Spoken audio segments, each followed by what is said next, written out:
Hello and welcome to this edition of Reporters, the show that brings you the very best of France 24 reporting from around the world.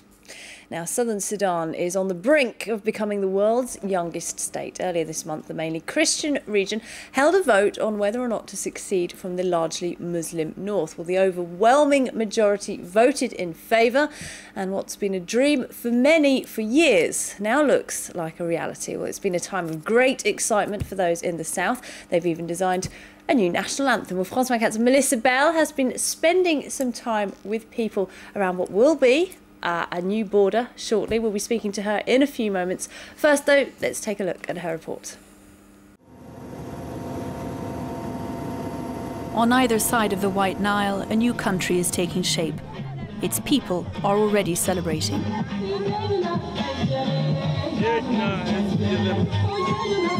So too are its soldiers. Liberation is what they fought for.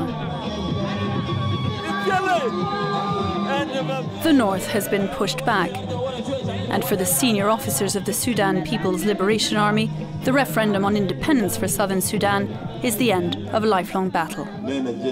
We are the People's Army, a united army for the south. We're the army of the new Sudan. To celebrate, the children of the garrison village of Oyesh have been gathered around.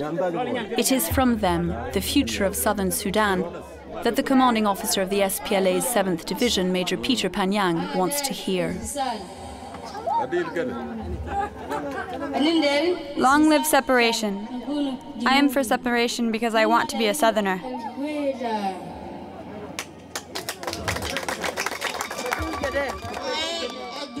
Oyesh lies close to what will be the border with northern Sudan. The Major General, who spent much of his adult life fighting in the bush, shows us the scars of decades of war.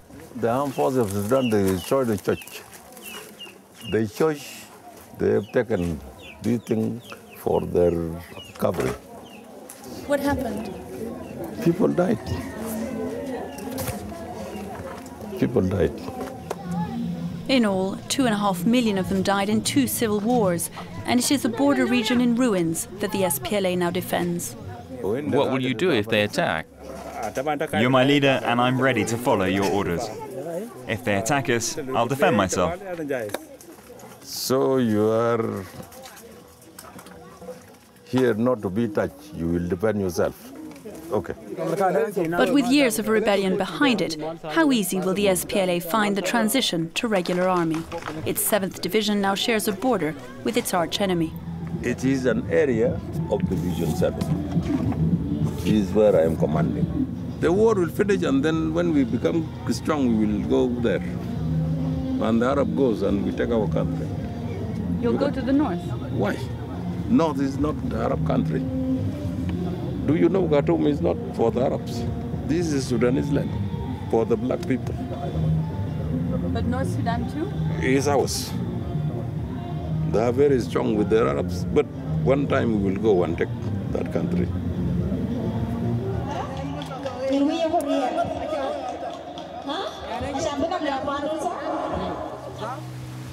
We leave Oyesh and head north towards the border.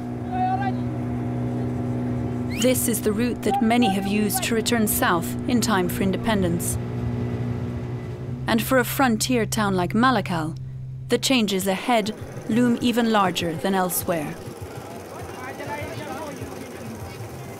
Abu Tsirug is preparing for another day, just as he has since 1970, when he first came to Malakal from Khartoum.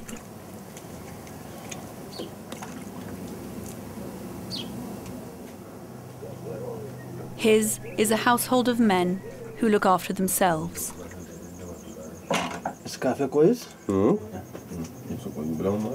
His wife has returned to the north for the sake of the children's education.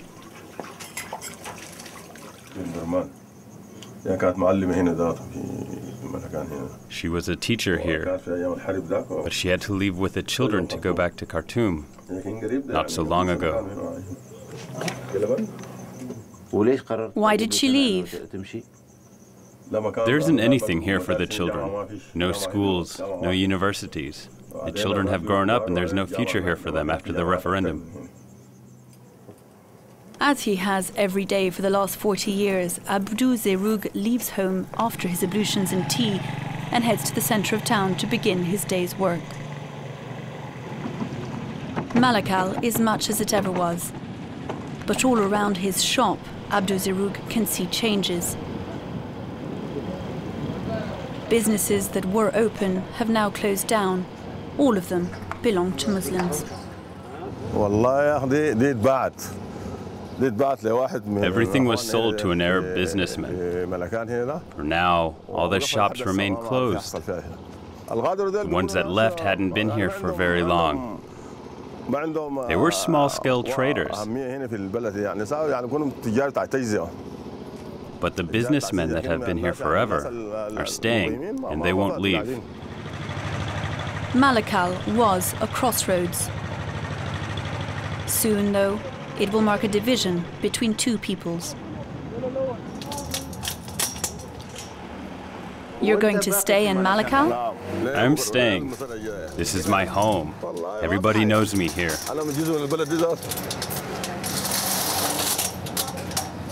Everybody knows you? Everybody knows me.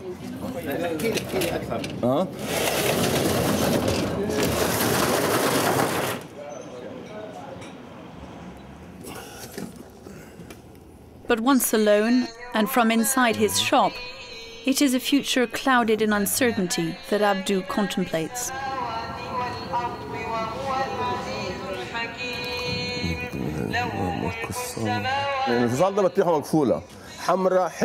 Separation is like a watermelon. You have to open to find out whether it is ripe, whether it is sweet. Nobody knows what's going to happen after the referendum for Southern Sudan. What will they do with their independence? I don't know, and it's none of my business. Their new country is up to them, not to me.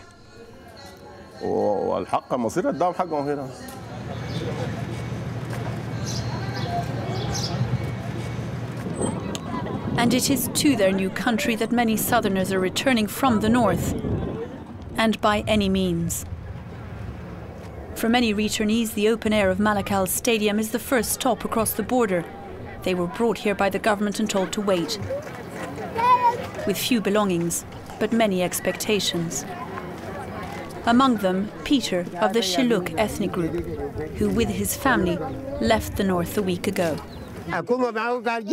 In Khartoum, they made us fill in some forms, and then they put us on buses like that one. We never asked anyone for anything. They just came to get us. Now it's up to the government of Southern Sudan to look after us. They told us they would take us to our village. They also told us we would get food. For now, there is none in sight here. For 19-year-old Magda and her two children, who arrived with the rest of her family 4 days ago, this is the first glimpse of Southern Sudan. And it doesn't look like much.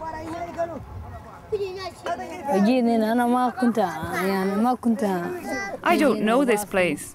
I had never been to the south, but I came anyway, because I had no choice. In the refugee camp where I lived, in Khartoum, all the Christians, they left. I couldn't stay there alone with my family. But in this dusty, sunburnt stadium, there is nothing, bar what the returnees brought and what they managed to find. We are left to fend for ourselves. Sometimes people bring us some food, but most of the time we are left to ourselves. Most days we don't eat, we depend on others. So how do you manage? We muddle through, we have no choice. No one helps us. These trucks, though, will head further south. And however grim the present, there is at least hope here for the future. And outside the stadium, especially in the churches of Malakal, there is more than hope. There is a sense of relief.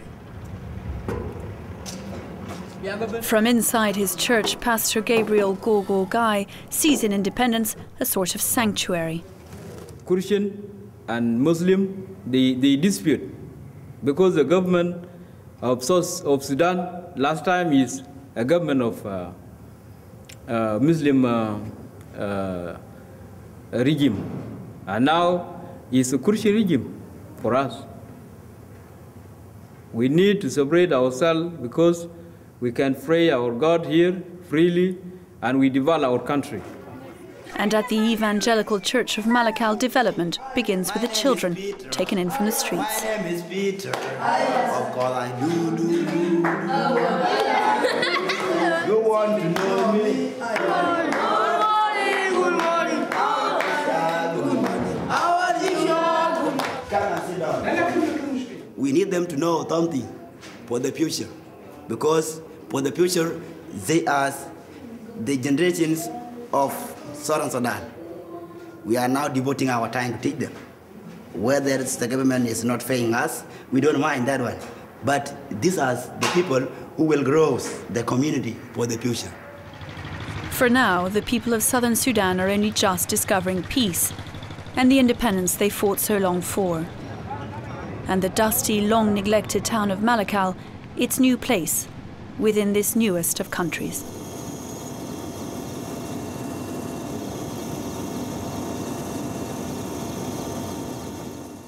Well, Melissa Bell, the journalist behind that report, is here with me in the studio to discuss it. Hi there, Melissa. Hello, Laura. Now, as we saw in that report, people very excited in South Sudan. It's about to become a new country if everything goes to plan. After years of conflict, this is a real new beginning, isn't it? It really is, and there was a real sense of disbelief. We were in Juba and then in Malakal, where you saw that report that we made, and there was a sense that people couldn't quite believe that they'd been given this opportunity to vote for what they'd fought so long for. And of course, everything is to be built. What's extraordinary when you're there is how little infrastructure there is, because of course their principal grievance with the north was that the north, the government in Khartoum, had so long neglected the south of the country.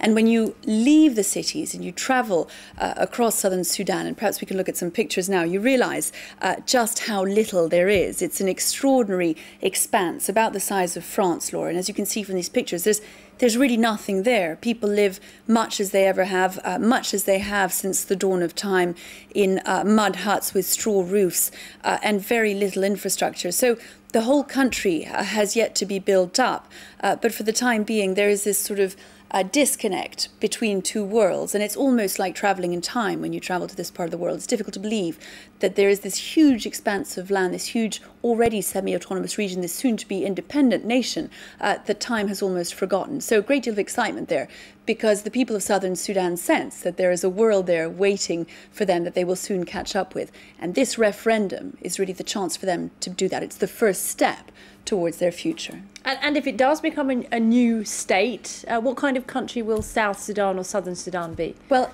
lots of things have to be worked out. For instance, the border itself with northern Sudan has yet to be exactly drawn up. There are all kinds of things that will have to be worked out, like how the two countries share the huge oil reserves that are in southern Sudan.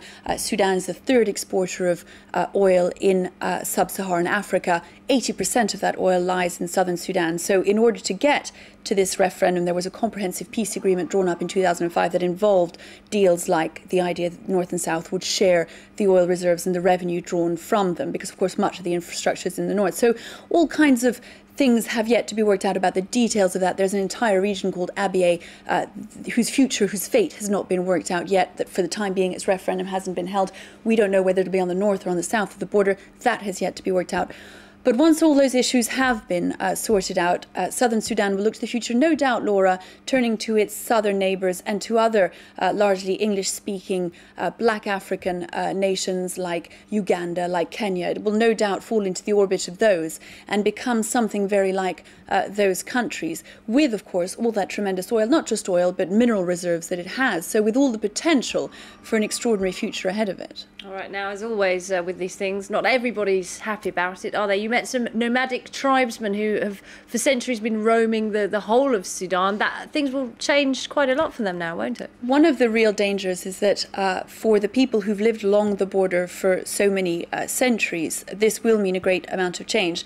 There are Arabic nomads called Miseria who live across the border just north of it, consider themselves to be from northern Sudan. During the time of the civil war, fought as a northern Sudanese militia against the SPLA, and for them the idea of a new southern Sudan presents a great threat. They need for their cattle to be able to go south to have their cattle graze. They fear that under a new Sudan, with a new southern Sudan, that won't be possible. And so it is they who, throughout the referendum period, caused a great deal of trouble in regions like Abyei, but also in other parts along the border, by attacking southern Sudanese people or convoys of southern Sudanese people coming back to their country to vote. And it is for them, in a sense, that the greatest threat exists. Now, the southern Sudan says that they will continue to be able to come and graze south, but clearly the demarcation of that border will be a crucial step, and until it happens, it's very difficult to see how peacefully this is going to go ahead. The referendum went remarkably well. The extraordinary logistical challenge that it was in this huge country with no infrastructure, all those challenges were overcome.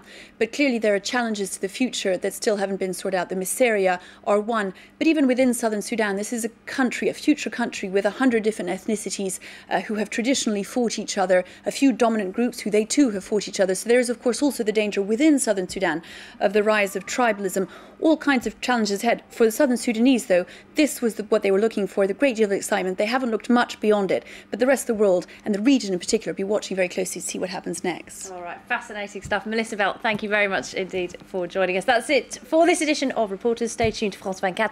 More news and headlines coming up.